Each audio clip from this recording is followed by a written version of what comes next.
नमस्कार दोस्तों, फिर से स्वागत है आपका आपके अपने परिवार में। और आज की जो हमारी फ्री क्लास, जो हम कंप्यूटर इंस्ट्रक्टर, सूचना सहायक प्रोग्रामर्स के लिए जो हमारी फ्री क्लास की जो मुहिम चलाई गई है, उस मुहिम में आज की जो हमारी वीडियो होने वाली है वो होने वाली है ऑपरेटर से आगे।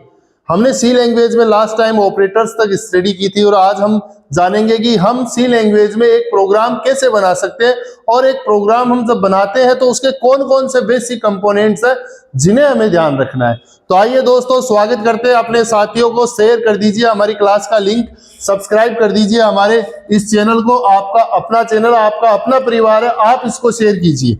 ठीक है, तो आज हम बात करते हैं। सबसे पहले प्रोग्राम बनाने से पहले मैं आपको बता देना चाहता हूं कि हम एक वेरिएबल नाम का जो कंटेनर होता है वो किस तरीके से क्रिएट करते हैं।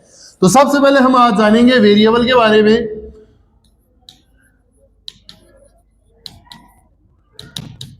वेरिएबल क्या होता है? सी लैंग्वेज के अंदर डेटा को स्टोर करने के लिए हम एक कंटेनर का यूज करते हैं। उस कंटेनर को हम क्या बोलते हैं? वेरिएबल बोलते हैं। जैसे कि मान लीजिए आप अपने प्रोग्राम के अंदर आप अलग अलग तरह की वैल्यूज का यूज करोगे। उन वैल्यूज को आपको मेमोरी में कहीं ना कहीं स्टोर करना पड़ेगा। कैलकुलेशन यदि आप कर रहे हो तो उस वैल्यू को स्टोर करने के लिए हमें जो मेमोरी में जो स्पेस चाहिए, उस स्पेस को हम किस तरीके से ऑक्यूपाई करेंगे, वो स्पेस में किस तरह की वैल्यू स्टोर होगी, उसी को हम क्या बोलेंगे? वेरिएबल। तो सीधे से शब्दों में बात इतनी सी है कि वेरिएबल है क्या? वेरिएबल एक कंटेनर है। कंटेनर मतलब जिसका काम है वैल्यू को स्टोर करना। तो variable is a container that use for store value, यानी वैल्यू को स्टोर करने के लिए हम कंटेनर का उपयोग करेंगे। जहां पर हम वैल्यू को स्टोर करेंगे उस जगह का क्या, उसको स्पेस को, उस जगह को हम क्या बोलेंगे? वेरिएबल। देखिए वेरिएबल बनाते कैसे है वो हम जानते हैं। सबसे पहले तो वेरिएबल बनाने के लिए तो यहां पे सिंपल सा लिख सकते हैं कि वेरिएबल इज ए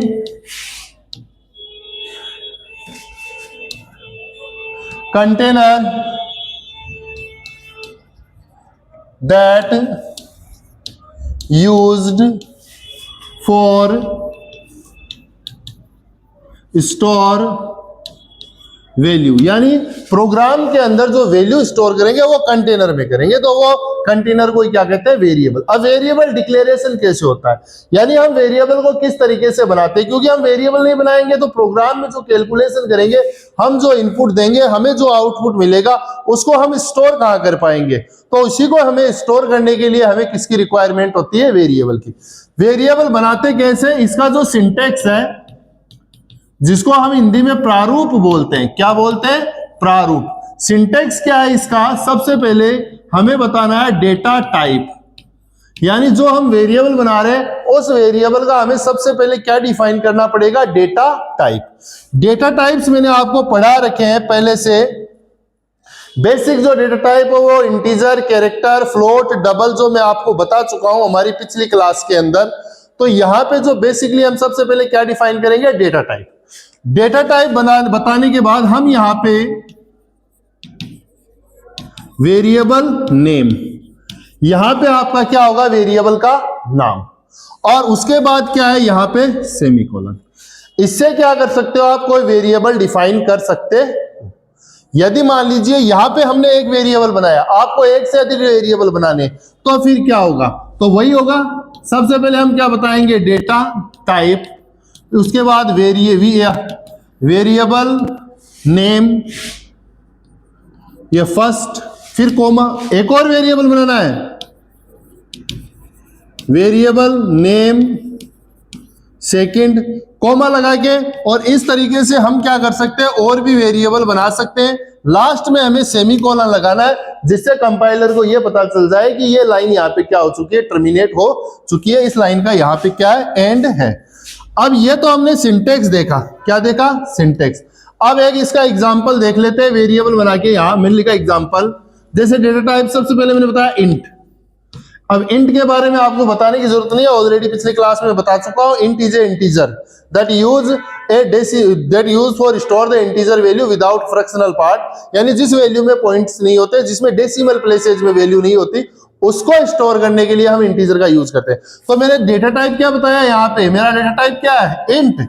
वेरिएबल का नाम, अब वेरिएबल का नाम में यहाँ बात आती है कुछ, यहाँ पे वो आइडेंटिफायर वाले रूल्स लागू हो जाते हैं जो हमने आइडेंटिफायर पढ़ा था। आइडेंटिफायर हमारी जो क्लास थी जिसमें हम टोकन्स के बारे में स्टडी कर रहे थे, वहां पे हमने एक आइडेंटिफायर नाम का टॉपिक पढ़ा था।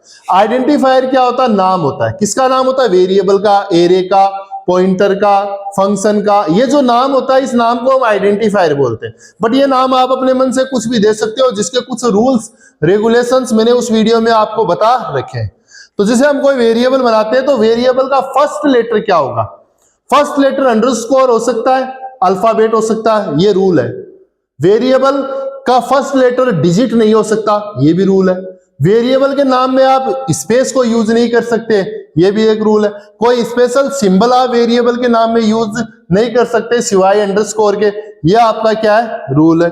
इसके अलावा कीवर्ड्स है, उनको आप वेरिएबल की तरह यूज नहीं कर सकते, ये भी एक वेरिएबल डिक्लेयर करने का क्या है, रूल है। तो यहाँ पे कुछ आइडेंटिफायर्स के जो मैंने रूल्स बताए थे वो सारे के सारे यहाँ वेरिएबल के नाम के ऊपर लागू हो जाते हैं, क्योंकि यहाँ हम जो वेरिएबल बना रहे हैं उसका कोई ना कोई नाम होगा, उसको पहचानने के लिए कोई ना कोई हम एक नाम देंगे। तो यहाँ पे मैंने लिखा इंट मेरा डेटा टाइप हो गया और वेरिएबल का नाम फॉर एग्जांपल मैंने लिखा ए, ये लो, ये मेरा, और ये मैंने लगा दिया सेमीकोलन। यहाँ पे ए नाम का एक वेरिएबल क्रिएट हो चुका है। अब आप कहोगे वेरिएबल में ए क्यों लिखा, आप कोई बड़ा नाम, आप बड़ा नाम कुछ भी दे सकते हो, बस ये ध्यान रखना वो आइडेंटिफायर न हो, वेरिएबल का नाम का फर्स्ट लेटर डिजिट न हो। वेरिएबल आप कैपिटल लेटर और स्मॉल लेटर दोनों में बना सकते हो, बट दोनों वेरिएबल अलग अलग माने जाएंगे। कैसे, जैसे मैंने लिखा इंटीजर, एक तो ए कोमा एक ही, ये वाला एक।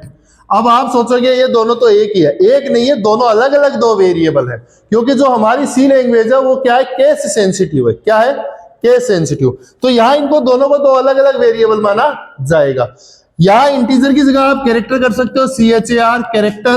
कैरेक्टर में मैंने एक वेरिएबल बनाया CHOICE, जैसे चॉइस, और चॉइस की वैल्यू मैं यहाँ पे इनिशियलाइज कर सकता हूँ हाथों हाथ, और चॉइस की वैल्यू मैंने दे दी Y। क्या दे दी, Y का मतलब यस हो गया।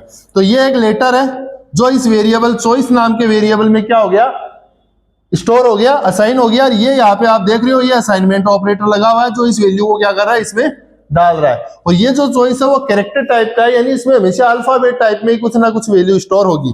यहाँ जो इंटीजर ए और बी है ये दोनों इंटीजर वेरिएबल है जो इंटीजर में ही वैल्यू स्टोर करेंगे। अब ये जो मेमोरी में कितनी बाइट लेंगे, इनका फॉर्मेट सिंबल क्या है, वो लास्ट क्लास में हम पढ़ चुके हैं। इंटीजर है आपका 2 बाइट मेमोरी स्पेस लेगा, यदि 16 बिट का प्रोसेसर आपका कंपाइलर है। यदि आपका कंपाइलर 32 बिट का है तो वहां पे फिर इंटीजर की जो साइज होगी वो कितनी हो जाएगी, 2 की बजाय 4 बाइट की हो जाएगी। इसके नाम के पहले यहां मैंने साइन अनसाइन लॉन्ग शॉर्ट कुछ नहीं लगाया, सिर्फ मैंने लिखा इंटीजर। तो ये बाय डिफॉल्ट साइन है, ये भी बाय डिफॉल्ट साइन ही होगा। ये थोड़ा सा गलत लिखा गया मेरे से, यहां पे मैं इसको सही कर देता हूं। जैसे साइन, यहां पे साइन, और ये कैरेक्टर भी क्या है। अब ये जो साइन अनसाइन जो भी है ये आप लगाओ तो लगाओ, नहीं लगाओगे इनका क्या इफेक्ट है वो हम पिछली क्लास में पढ़ चुके हैं। कौन सा वर्ड क्या काम करता है वो मैं आपको बता चुका हूं। तो यहाँ पे मेरा एक ए वेरिएबल हो गया, एक ये 2 ये वेरिएबल हो गए, ये चॉइस बना लिया। पॉइंट्स में मान लीजिए मेरे को वैल्यू स्टोर करनी है, तो फिर मेरा जो वेरिएबल होगा उसका डेटा टाइप होगा फ्लोट। और फ्लोट में मैंने एक वेरिएबल बनाया जिसका नाम दिया पाई, और इसकी वैल्यू बाय डिफॉल्ट 3.14 कर दी। अब यहाँ पे एक पाई नाम का वेरिएबल बन चुका है जो फ्लोटिंग पॉइंट वैल्यू स्टोर कर रहा है, जो फ्लोट्स में वैल्यू स्टोर करेगा, पॉइंटों वाली संख्या स्टोर करेगा। पॉइंट के बाद इसमें 6 डिजिट हो सकते हैं। कितने डिजिट हो सकते हैं पॉइंट के बाद, 6 डिजिट तक आप इसमें कोई भी वैल्यू क्या कर सकते हो, स्टोर कर सकते हो। तो ये बेसिकली हमारा क्या है, हमने क्या किया यहाँ पे हमने वेरिएबल डिक्लेरेशन सीखा। अब इससे संबंधित क्वेश्चन क्या है, क्वेश्चन ऐसे आएगा, आपके सामने कुछ वेरिएबल डिक्लेयर करेगा और उनमें से पूछेगा कौन सा गलत है, या कोई वेरिएबल में वैल्यू डाल रहा है, किसी का डेटा टाइप गलत बता दिया, तो वहां पे आपसे पूछा जाएगा इनमें से कौन सा गलत है कौन सा सही है। तो इस टाइप के क्वेश्चन आते हैं। अब इस क्वेश्चन को यदि आप सोल्व करना चाहते हो, आपका गलत नहीं हो, तो आप आइडेंटिफायर डिक्लेरेशन के जो रूल्स मैंने आपको बता रखे हैं हमारी पिछली क्लासेज में, आप उनमें जाके देख सकते हो कि किस तरीके से आइडेंटिफायर को डिक्लेयर किया जाता है। तो ये क्या है, वेरिएबल। यहां पे मैंने इसको डिक्लेयर किया और साथ ही साथ इसको इनिशियलाइज कर दिया। इनिशियलाइज का मतलब प्रारंभिक मान। मैंने इसको यहीं पे इसकी प्रारंभिक वैल्यू दे दी कि चॉइस की प्रारंभिक वैल्यू क्या है, y है, बट मैंने a और b के अंदर यहाँ पे वैल्यू नहीं दी है। ये यहाँ पे वेरिएबल बन गया a और b, लेकिन अब इसमें वैल्यू क्या है, मैंने तो कुछ दी नहीं वैल्यू, तो इसमें अपने आप कोई ना कोई वैल्यू तो होगी ना। तो ऑटोमेटिक जो वैल्यू इसमें होती है वो क्या होती है, गार्बेज। क्या होती है, इसमें कुछ भी डिजिट हो सकता है, गार्बेज वैल्यू को इसने स्टोर किया। अरे भाई कहने का मतलब है ये जो तुम्हारी मेमोरी है, रैम मेमोरी, जहां पर ऐसे मान लो ये मेमोरी है, अब इस मेमोरी में क्या बने हुए, ये अलग अलग ऐसे स्लॉट है।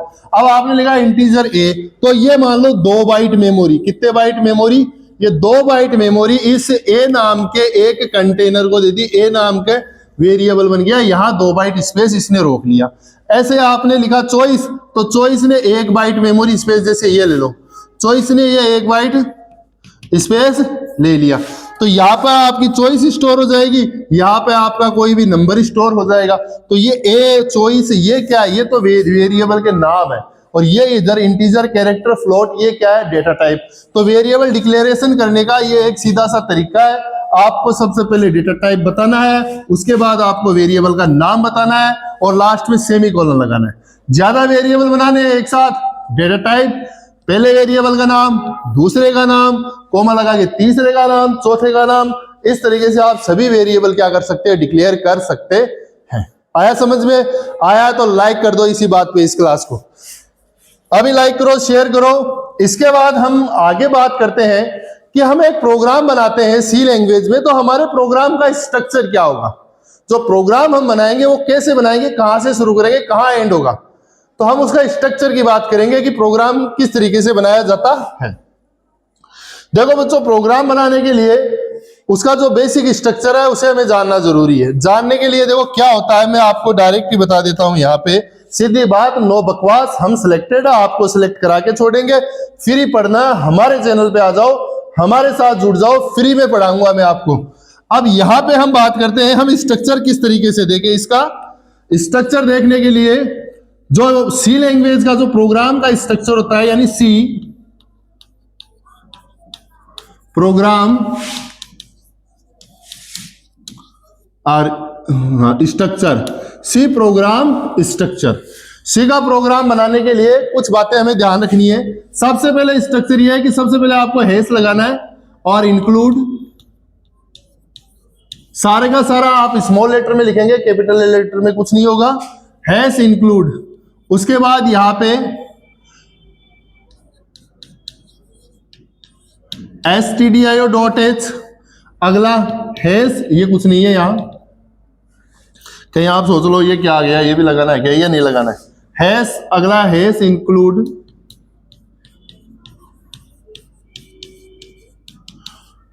conio.h। उसके बाद void मेन, ये मेन फंक्शन, ये ब्रैकेट स्टार्ट करना है, कर्ली ब्रेसेस, लास्ट में आपको कर्ली ब्रेसेस को क्या करना है, बंद करना है। याद रखना, जितने कर्ली ब्रेसेस आप चालू करो उतने बंद करने जरूरी है, नहीं करोगे तो आपके प्रोग्राम में सिंटैक्स एरर आ जाएगी। टाइप्स ऑफ एरर भी मैं आपको बताऊंगा कौन कौन सी होती है। अब यहां ये हमारा बेसिक प्रोग्राम है, यहां आपके सारे स्टेटमेंट, जैसे स्टेटमेंट आपका 1, स्टेटमेंट 2, यानी यहां पे आपका सारे जो कोडिंग करनी है, नंबर ऑफ स्टेटमेंट है वो यहां आएंगे। ये आपके प्रोग्राम की क्या है, ये प्रोग्राम की बॉडी है। क्या है ये, बॉडी। ये जो आपका है, ये आपका क्या है, ये आपका मेन फंक्शन है। क्या है, मेन फंक्शन। ये आपकी क्या है, ये आपकी हेडर फाइल्स इंक्लूड हो रही है,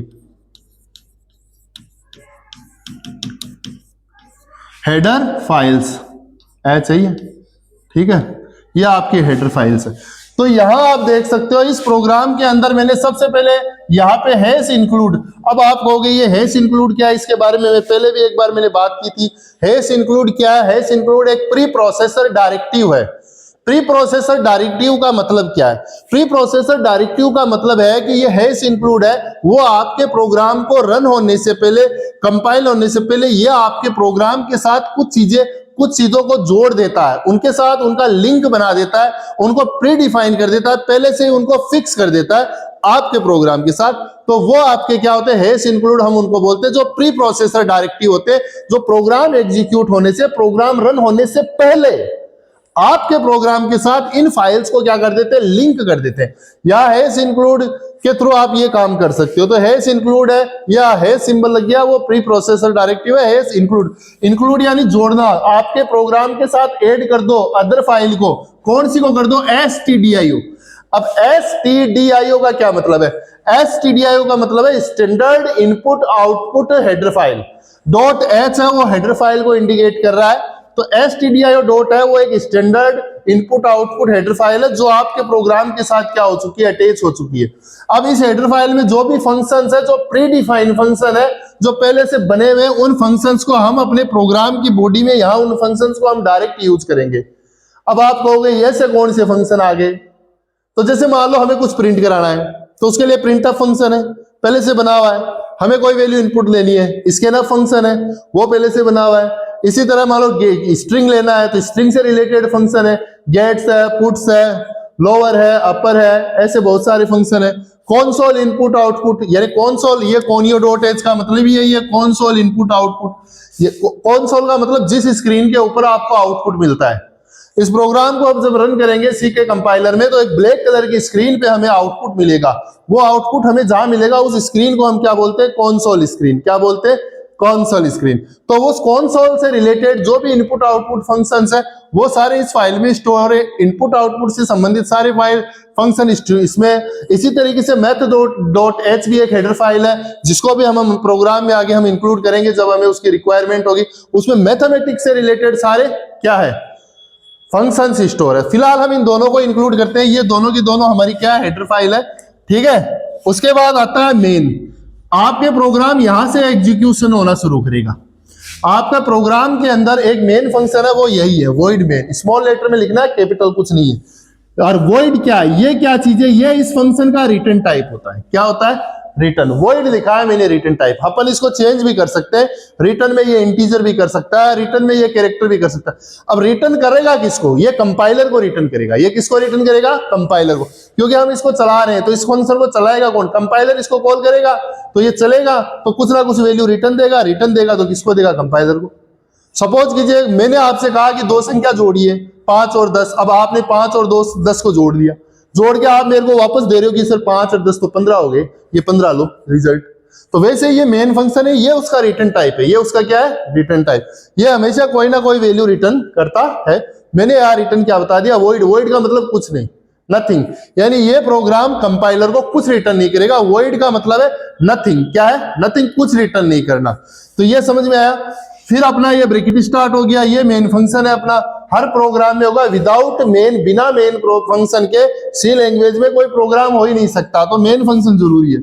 उसके बाद यहाँ पे ये आपके स्टेटमेंट्स। क्या है? ये आपके स्टेटमेंट्स। स्टेटमेंट्स का मतलब यहाँ पे वो लाइनें आएगी जो कोडिंग होगी, जो इंस्ट्रक्शंस होगा, जो हम प्रोग्राम में हम कैलकुलेशन करवाना चाह रहे हैं। जैसे यहाँ पे हम वेरिएबल डिक्लेरेशन करेंगे, यहाँ पे हम कैलकुलेशन करेंगे, प्लस माइनस मल्टीप्लाई, यहाँ पे हम रिलेशनल ऑपरेटर का यूज करेंगे, यहाँ हम कंट्रोल स्टेटमेंट है, लूप स्टेटमेंट है, एरे है, फंक्शन है, वो सब चीजें अपन इधर यूज करेंगे। तो यहाँ पे ये मेन बॉडी है, यहाँ पे मेनली कोडिंग की जाती है, और आपका प्रोग्राम यहीं से मेन प्रोग्राम से एग्जीक्यूट होना स्टार्ट हो जाता है। और शुरुआत आपकी हेडर फाइल सबसे पहले हमें लगानी है। समझ में आ गया तो क्लास को लाइक कर दो, शेयर कर दो। फ्री पढ़ा रहा हूं, कुछ नहीं लूंगा आपसे, एकदम फ्री ऑफ कॉस्ट है हमारी क्लास। लाइक करो, शेयर करो, फॉलो करो, सब्सक्राइब करो, फैला दो इसको चारों तरफ। आगे हम बात करते हैं। अब देखो बेटो बच्चों जो भी हो, अब आप एक क्या करो, एक छोटा सा मैं आपको एक कोड बनाना सिखाता हूं, सिर्फ 2 नंबर को जोड़ना, कि हम 2 नंबर को प्लस कैसे करेंगे। यही कई सारी बातें होगी, आप मेरी बातों को ध्यान से सुनना, इस क्लास को पूरा देखना, क्योंकि कुछ चीजें मैं बीच बीच में बताता रहता हूं, इंपॉर्टेंट पॉइंट्स है, वो आपके सामने आएंगे, फिर आप कंफ्यूज हो जाएंगे, तो इसको ध्यान से देखना। अब हम बात करते हैं यहां कि हम यहाँ पे बात करते हैं सबसे पहले कि हम एक प्रोग्राम बनाएंगे। जैसे मान लो मेरे को एक प्रोग्राम बनाना है, दो संख्याओं का प्लस करने का एक साधारण सा प्रोग्राम बनाना, ठीक है। तो सबसे पहले हेडर फाइल लगाऊंगा मैं यहाँ पे, hash include stdio.h, second hash include conio.h, उसके बाद void main, उसके बाद ये स्टार्ट, ये क्लोज। अब मेरे को करना है क्या, दो नंबर प्लस करने हैं। अब आप खुद सोच लो, आपको दो संख्या प्लस करनी है, किस टाइप की करनी है? आपको दो इंटीजर वैल्यू प्लस करनी है या आपको दो पॉइंटों वाली फ्लोट वैल्यू प्लस करनी है? एक बार हम इंटीजर करके देख लेते हैं, ठीक है। मैंने यहां लिखा इंट, एक लिखा a बराबर 3 और b बराबर 4, ये लो। और एक ये दो वेरिएबल बनाए मैंने, एक मैं और बना देता हूं जिसमें इनका क्या जाएगा, रिजल्ट। एक यहां पे मैंने रिजल्ट बना दिया, ये लो। रिजल्ट में भी कुछ नहीं डाला, यहां सेमीकोलन कोमा लगा हुआ है, लास्ट में सेमीकोलन लगा के कोमा के द्वारा इनको सेपरेट कर दिया। तो यहां पे मेरे पास आ गए a और b। a की वैल्यू 3 है, b की वैल्यू 4 है और एक रिजल्ट है खाली। मैं यहां पे लिखता हूं रिजल्ट बराबर a plus b, semicolon. a और b की वैल्यू के बीच में मैंने यहां अर्थमेटिक ऑपरेटर में प्लस ऑपरेटर का यूज कर लिया। ये दोनों की वैल्यू प्लस होगी, ये दोनों वेरिएबल है, बाइनरी कैटेगरी का मेरा ऑपरेटर है, ये दोनों इसके ऑपरेंड है, दोनों की वैल्यू प्लस होके किस में चली जाएगी, रिजल्ट में। कहने का मतलब ऐसे समझ लो कि आपकी कंप्यूटर की जो मेमोरी है उसके अंदर ऐसे मान लो ये एक तो a नाम का वेरिएबल बना हुआ पड़ा है, एक ये मान लो b नाम का वेरिएबल बना हुआ पड़ा है, ठीक है, जो b स्मॉल है, a, और एक ये रिजल्ट पड़ा है, क्या पड़ा है, रिजल्ट। अब यहाँ क्या, a की वैल्यू कितनी है 3, b की वैल्यू कितनी है 4, दोनों की वैल्यू प्लस होके किसमें जा रही है, उसमें। तो यहाँ रिजल्ट की वैल्यू कितनी होगी 7, तो दो नंबर प्लस हो गए। अब मेरे को देखो भाई, यहाँ पे मेरे को क्या करना है, इनको प्रिंट करना है। क्या करना है, इसको, इस रिजल्ट को प्रिंट करना है, क्योंकि जब तक मैं प्रिंट नहीं करूंगा तो आउटपुट स्क्रीन पे मेरे को आउटपुट दिखाई नहीं देगा। तो यहाँ पे हम एक प्रिंट स्टेटमेंट लिखते हैं, printf, printf फंक्शन है ये, stdio.h हेडर फाइल है, उसके अंदर इसकी डेफिनेशन दी हुई है, लाइब्रेरी फंक्शन है, हम इसको यूज करते हैं। अभी मैं इस प्रोग्राम के बाद ये जो दो फंक्शन है इनके बारे में अभी हाथों हाथ ही बता दूंगा आपको। तो यहाँ पे हम बात करते हैं, तो ये हमारा क्या है, टोटल है, तो टोटल बराबर परसेंटाइल d क्यों लिखा ये भी बता दूंगा। उसके बाद वेरिएबल RESULT, ये रिजल्ट, और ये ब्रैकेट बंद और ये सेमीकोलन, ये लो। अब यहाँ ये क्या कर रहा है, प्रिंट कर रहा है टोटल, और परसेंटाइल d बता रहा है कि जो इंटीजर वैल्यू आएगी, क्या प्रिंट होगी, इंटीजर, क्योंकि ये रिजल्ट वेरिएबल बनाया कैसा, इंटीजर, इसलिए ये परसेंटाइल d आ गया। अभी मान लो यहाँ पे फ्लोट होता तो परसेंटाइल d आता क्या, फिर आता क्या परसेंटाइल, कमेंट में बताओ जो भी आएगा, ठीक है, तो वो यहाँ पे आ जाता। इसके अलावा यहाँ पे दो चीज और मैं बता देता हूं जो आप अपने प्रोग्राम में लगा सकते हो। दो लाइब्रेरी फंक्शन है, एक तो CLR SCR। CLR SCR क्या करता है, ये क्लियर स्क्रीन है। क्लियर स्क्रीन का मतलब जिस स्क्रीन पे आपका आउटपुट आता है उस स्क्रीन पे मान लीजिए पहले से कोई प्रोग्राम का आउटपुट आया हुआ है और हम वो रन करते हैं, तो वहीं पे क्या होता है, वापस उसी के नीचे आउटपुट आएगा, वो स्क्रीन साफ नहीं होगी।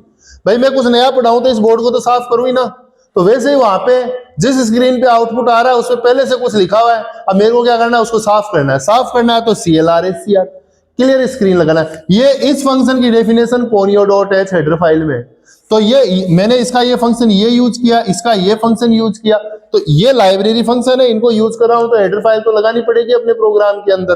तो ये क्लियर स्क्रीन मैंने यहाँ पे क्या है लगा दिया, इससे आपकी जो आउटपुट स्क्रीन है पहले वेरिएबल बनेंगे, फिर स्क्रीन क्लियर होगी, फिर आपकी कैलकुलेशन होकर एक लाइन प्रिंट होगी, केवल टोटल बराबर, और टोटल के आगे 7 प्रिंट हो जाएंगे। ठीक है, ये इतना समझ में आया। अब जब एक चीज और होती है, जब आप इस प्रोग्राम को रन करोगे, प्रोग्राम चलेगा, चला, आउटपुट स्क्रीन पे आउटपुट आया और स्क्रीन हाथों हाथ बंद हो जाएगी, रुकेगी नहीं। अब आप उस आउटपुट स्क्रीन को रोकना चाहते हो तो उसके लिए आपको क्या करना पड़ेगा, यहां गेट ch लगा दो। ये गेट ch क्या है, ये भी एक लाइब्रेरी फंक्शन है जो क्या करेगा, एक सिंगल गेट यानी लेना, ch यानी कैरेक्टर। ये गेट ch एक सिंगल इनविजिबल कैरेक्टर इनपुट लेता है।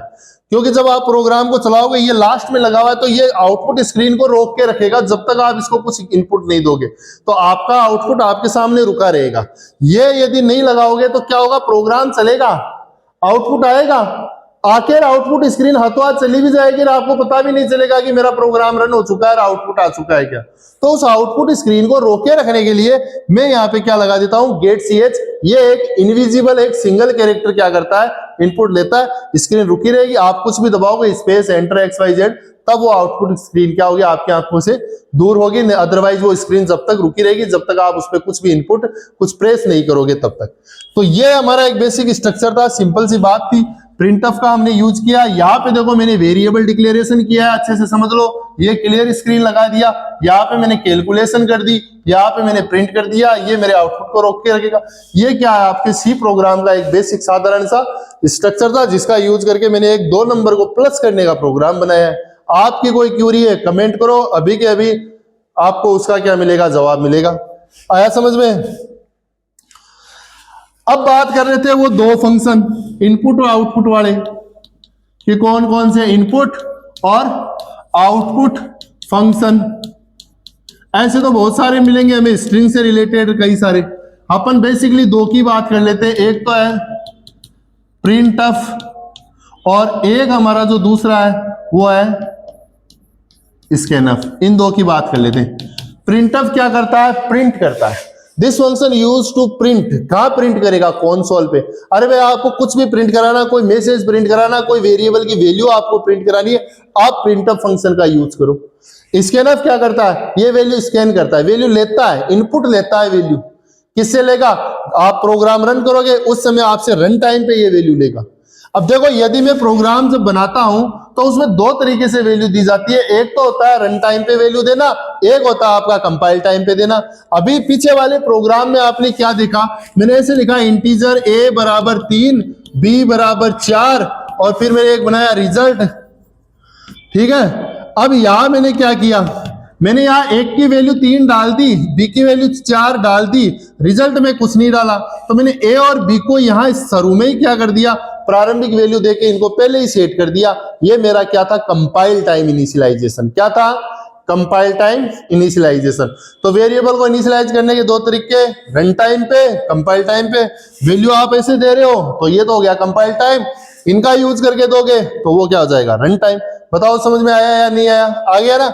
अब देखो वापस यही आ जाते हैं हम कि अपन इसको कैसे यूज करें। इसका सिंटेक्स क्या है, या आप लिख सकते हो, इस फंक्शन का उपयोग आउटपुट प्रिंट करने के लिए किया जाता है, इस फंक्शन का उपयोग इनपुट लेने के लिए किया जाता है। प्रिंटफ, स्कैनफ दोनों ही फॉर्मेटेड फंक्शन है, ये ध्यान रखना। फॉर्मेटेड यानी इनमें हम जो वैल्यू इनमें ले रहे हैं, अब आप देख रहे हो ये क्या, आज मेरा मार्कर घर रह गया इसलिए मैं इसी से यूज कर रहा हूं। ठीक है, तो जो हमारा ये जो फंक्शन है प्रिंटफ और स्कैनफ दोनों के दोनों फॉर्मेटेड है, क्योंकि हमें इन फंक्शंस के अंदर फॉर्मेट बताना पड़ता है कि इंटीजर वैल्यू आ रही है, कैरेक्टर आ रही है, फ्लोट आ रही है, यानी उनके जो फॉर्मेट सिंबल है परसेंटाइल डी है, परसेंटाइल सी है, परसेंटाइल एफ है, उनका हमें यूज करना पड़ता है। तो ये दोनों के दोनों फॉर्मेटेड कैटेगरी के, ये नोट कर लेना आप। अब इसका सिंटेक्स क्या है, देखो प्रारूप, सिंटेक्स। सिंटेक्स ये है, आपको लिखना है प्रिंटफ स्मॉल लेटर में, ठीक है। फिर यहां आपका मैसेज, कोई भी मैसेज जो आप टाइप करना चाहते हो, मैसेज, फिर यहां कोमा, मैसेज दे दो। और मान लो आप इसको यहीं बंद कर दो, यहीं बंद कर दो आप इसको, एक बार मैसेज देखिए, ये लो मैं यहीं कर देता हूं इसको, सेमीकोलन। इससे क्या होगा, आपने यहां जो भी लिखा वो ऐसा का ऐसा आउटपुट स्क्रीन पे प्रिंट हो जाएगा। लेकिन मेरे को मान लो कोई वेरिएबल की वैल्यू प्रिंट करनी है जैसे मान लो मैंने यहां लिखा है ऐसे प्रिंट ऑफ, और मैंने यहां पे लिखा INDIA इंडिया, ये लो। अब INDIA इंडिया, तो ये ऐसा कैसा आउटपुट स्क्रीन पे आपको इंडिया लिखा हुआ दिखाई देगा। यहां इन डबल कोट्स के बीच में आप जो भी लिखोगे वो आपको प्रिंट होके दिखाई देगा। तो यहाँ ये क्या है, यहाँ जरूरी नहीं एक वर्ड लिखे, अपन कुछ बड़ा भी लिख सकते हैं, जैसे enter the value, I love my India, I love my country, ऐसे आप कुछ भी टाइप करोगे वो सब क्या होगा, आपकी स्क्रीन के ऊपर टाइप हो जाएगा, आउटपुट स्क्रीन पे, जो कंसोल स्क्रीन होती है वहां पर। ठीक है, अब इसी के थ्रू मान लो मेरे को कहा गया कि नहीं आपको किसी वेरिएबल की वैल्यू प्रिंट करनी है, तो मेरे को वेरिएबल की वैल्यू प्रिंट करनी है, उसके लिए मैं क्या करूंगा, एक बार इसको हटा देते हैं, इसको आगे अपन नीचे देखेंगे। वेरिएबल की वैल्यू प्रिंट करनी है तो मैं ऐसे करूंगा, जैसे मान लीजिए मैंने ऐसे लिखा इंटीजर a बराबर 10। अब मेरे को इसे एक ही प्रिंट करनी है वैल्यू, तो मैं ऐसे लिखूंगा printf printf double quote a बराबर ये a बराबर तो क्या है, मेरा मैसेज है, क्या है कि a बराबर %d और मैंने यहां लिखा a। अब यहां क्या हुआ, a बराबर मतलब आउटपुट, जहां आपको आउटपुट दिखेगा उस स्क्रीन पे आपको ऐसे दिखेगा a बराबर 10, ये प्रिंट हुआ दिखेगा। तो ये a बराबर तो ऐसा का ऐसा मैसेज आ गया, प्रिंट हो गया। %d की जगह क्या आ गया, 10 आ गया। d ये बोल रहा है कि यहाँ इंटीजर संख्या आएगी, किस में से आएगी, a में से आएगी। a की वैल्यू कितनी दी है, 10, तो वो 10 यहाँ प्रिंट हो गया। ये बताओ समझ में आया या नहीं आया। यहाँ मान लो इंटीजर की जगह यहाँ कुछ और होता, पॉइंट्स में यदि वैल्यू होती अपने पास, ठीक है, मान लो मैं यहाँ इसको हटाता हूँ, इस d को हटाता हूँ, और यदि मैं यहाँ ऐसे कर देता a बराबर और इस इंटीजर को भी हटा देता हूँ, चलो यहाँ मैं इंटीजर की जगह ऐसे कर देता फ्लोट, और यहाँ कर देता मान लो मैंने 7.9325, ये लो ऐसे कर देता। अब मैं यहाँ % d की जगह क्या यूज करता, f और a को, तो फिर इस 10 की जगह जो आपकी फ्लोट की जो वैल्यू है वो वैल्यू आ जाती है, वो कितनी प्रिंट होती है, 7.9325। तो यहाँ पे ये तो मैसेज है, ये फॉर्मेट सिंबल है, और ये वेरिएबल है जिसकी वैल्यू को आप प्रिंट कर रहे हैं। तो इस तरीके से आप क्या कर सकते हो, प्रिंटफ फंक्शन का यूज कर सकते हो। अब आप ये सोचोगे कि सर हमारे पास तो बहुत सारे वेरिएबल है, मेरे को तो 2-3 वेरिएबल की वैल्यू प्रिंट करनी है और एक ही लाइन में करनी है, तो हो जाएगा, कोई दिक्कत नहीं है उसमें भी। उसके लिए आप ऐसे कर लो, देखो कैसे कर लो। उसके लिए आप ऐसे कर लो, जैसे मान लो मैंने ऐसे लिखा, जैसे मान लो मेरा ऐसे वेरिएबल है इंटीजर a बराबर 7, b बराबर 20, c बराबर 23, ऐसे कर दिया। अब मेरे को इनकी वैल्यू प्रिंट करनी है, तो कैसे करूंगा मैं, printf printf a बराबर %d, ठीक है। अब स्पेस दे दो या कोमा लगाओ, आपकी मर्जी, नहीं लगाओ तो मत लगाओ। यहाँ मैंने मान लो कोमा लगा दिया या स्पेस दे दिया, ठीक है, और मैंने यहाँ कर दिया आगे, ये तो %d हो गया। फिर मैंने कर दिया यहाँ पे आगे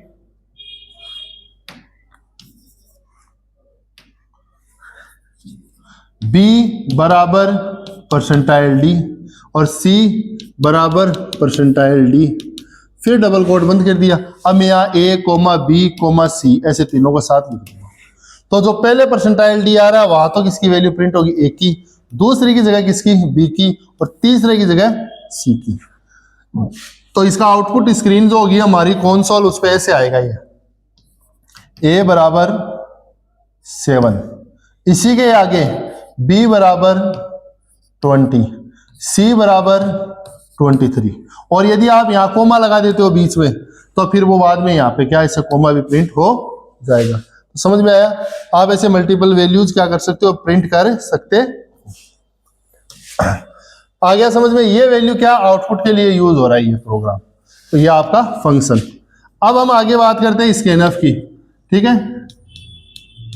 स्कैनफ फंक्शन जो है वो क्या करता है, वो मैंने बताया। स्कैनफ फंक्शन का उपयोग वैल्यू को इनपुट लेने के लिए किया जाता है, वैल्यू को रन टाइम पे इनपुट लेने के लिए किया जाता है, यानी जब आपका प्रोग्राम चलेगा उस समय वो आपसे वैल्यू लेगा, ठीक है। आई बात समझिए। अब इसका सिंटेक्स क्या है इसका, देखो सिंटेक्स इसका ये है, स्कैनफ, या आपको फॉर्मेट बताना है, जो भी फॉर्मेट में आप वैल्यू ले रहे हो, फॉर्मेट सिंबल बोल देते हैं, और यहां $m% लगा के वेरिएबल का नेम और सिंबल। यहां आपको फॉर्मेट सिंबल बताना पड़ेगा कि आप किस तरह की वैल्यू इनपुट ले रहे हो, उसी तरह की वो वैल्यू लेगा स्कैनफ और फिर वेरिएबल में डालेगा। जैसे मैंने लिखा यहाँ इंटीजर a बनाया है, वैल्यू नहीं दी, अब दूंगा रन टाइम पे।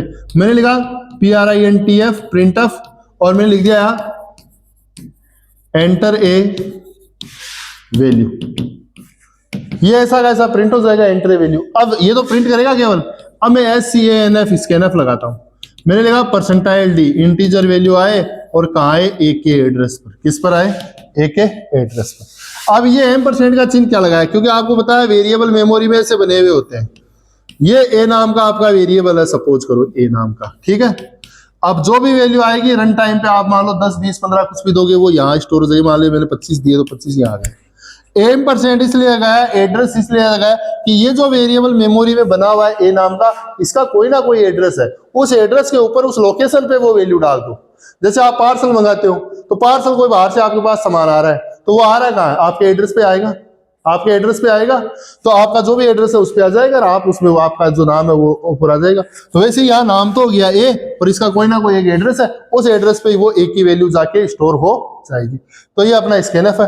एक से ज्यादा स्कैनफ भी कर सकते हो, परसेंटाइल डी आप 2-3 बार लगा सकते हो। ऐसे देखो, फिर से देख लो, मैंने ऐसे लिख दिया, मान लो मैं ऐसे भी कर सकता हूं। जैसे मान लो मैंने इंटीजर ए बी सी ऐसे 3 वेरिएबल बनाए, PRINTF ENTER एंटर 3 वैल्यू। अब स्कैनफ परसेंटाइल डी 3 बार डी लगा दिया तो 3 वैल्यू लेगा। पहली वैल्यू ए के एड्रेस पे, दूसरी वैल्यू बी के एड्रेस पे, तीसरी वैल्यू सी के एड्रेस पे। यहाँ ये तीनों वैल्यू इनपुट हो रही है। तो ये कौन सा इनिशियलाइजेशन हो गया, रन टाइम पे। तो मैंने बताया था वेरिएबल 2 तरीके से इनिशियलाइज होते हैं, एक तो कंपाइल टाइम, एक रन टाइम। तो आई होप आपको समझ में आया होगा आज की क्लास में हमने किस किस विषय में चर्चा की है। आया होगा, आ गया तो लाइक को शेयर, क्लास को शेयर कर दो आप अपने दोस्तों से, और सब्सक्राइब करा दो। जो लोग कंप्यूटर इंस्ट्रक्टर की तैयारी कर रहे हैं, सूचना सहायक प्रोग्रामर की तैयारी करें, उन सबको हमारे इस चैनल पे क्या मिलेगा, फ्री में क्लास मिलेगी, बिल्कुल फ्री। हम सिलेक्ट है, आपको सिलेक्ट कराएंगे। यहाँ से आप हमसे जुड़िए और अच्छे से, काफी लंबा अनुभव है पढ़ाने वाले का हमें। आप सोच रहे हो कि पता नहीं ऐसा कुछ नहीं है। सन 2009 से लगातार मैं टीचिंग में हूं और यही चीजें पढ़ाता हुआ आ रहा हूं हमेशा। ये आ गया समझ में, ठीक है। तो आज की क्लास में हमने क्या क्या पढ़ा, चलो बताओ आप। आज की क्लास के अंदर हमने एक तो पढ़ा प्रोग्राम का जो बेसिक स्ट्रक्चर है वो पढ़ा हमने। आज की क्लास में हेडर फाइल्स के बारे में हमने जाना, conio.h stdio.h है, प्रोग्राम का जो बेसिक स्ट्रक्चर क्या होता है वो हमने जाना। इसके अलावा जो आपके फॉर्मेटेड जो फंक्शन है इनपुट आउटपुट के कौन से हैं, 2 ही है, प्रिंटफ और स्कैनफ, उनके बारे में हमने आज की क्लास में पढ़ा। तो अगली क्लास और अच्छी धमाकेदार होने वाली है, मस्त। बस आप हमारे साथ जुड़ जाइए, हमारे इस चैनल के ऊपर आप हमें पूरा फुल सपोर्ट कीजिए, हम आपको पूरा फुल सपोर्ट करेंगे। फ्री में सारी का सारा पूरा सिलेबस आपको हम करवाएंगे विदाउट एनी, 1 रुपया नहीं लेंगे, सीधी सी बात है मारवाड़ी में। अरे भाई मानने रुपये कौन सा है, थे मार से जुड़ जाओ और पढ़ दो, बात आती है, थे सेलेक्ट हो जाओ, नौकरी लाग जाओ, मैं तो लागेड़ा हाई। समझ में आया बात? तो करो, ज्यादा से ज्यादा सपोर्ट शेयर करो। मिलते हैं अगली क्लास के अंदर कुछ अलग, कुछ नया, कुछ धमाके के साथ। जय श्री बालाजी की, वंदे मातरम, जय हिंद।